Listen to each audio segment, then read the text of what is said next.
Mahaharap ngayon sa kasong paglabag sa Republic Act 9165 o Comprehensive Dangerous Drugs Act of 2002 ang isang individual matapos itong maaresto sa isang drug buy-bust operation ng mga otoridad. Nakumpiska naman ang tinatayang mahigit 600,000 pisong halaga ng hinihinalang shabu sa Haro, Iloilo. Ang detalye ng balita mula kay Patrolwoman Julibel Avior.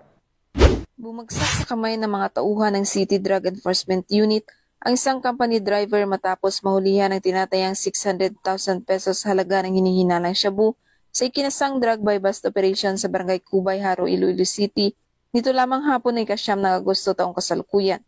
Kinilalang suspect sa alias na Rolly, 37 anyos at residente rin ng nasabing barangay.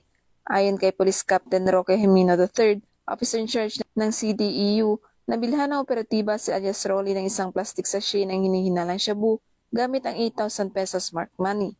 Bukod dito, nasamsam pa ang karagdagang 21 plastic sachet na may kabuang timbang na humigit kumulang 60 gramo at tinatayang may halagang 612,000 pesos. Sa 2 linggong pagmamanman, lumitaw na sa makalapit barangay lamang umano nagbebenta ang suspect ng ilegal na droga. Napag-alaman na dati na rin siyang nakulong dahil sa kasong may kinalaman sa ipinagbabawal na gamot at nakalaya sa pamamagitan ng plea bargaining agreement.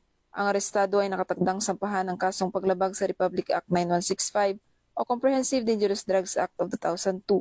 Ang matagumpay na operasyon ay patunay ng patuloy na kampanya ng kapulisan laban sa ilegal na droga bilang bahagi ng mas pinaigting na aksyon ng CDEU sa Iloilo City para mapanatili ang kapayapaan at kaligtasan ng komunidad.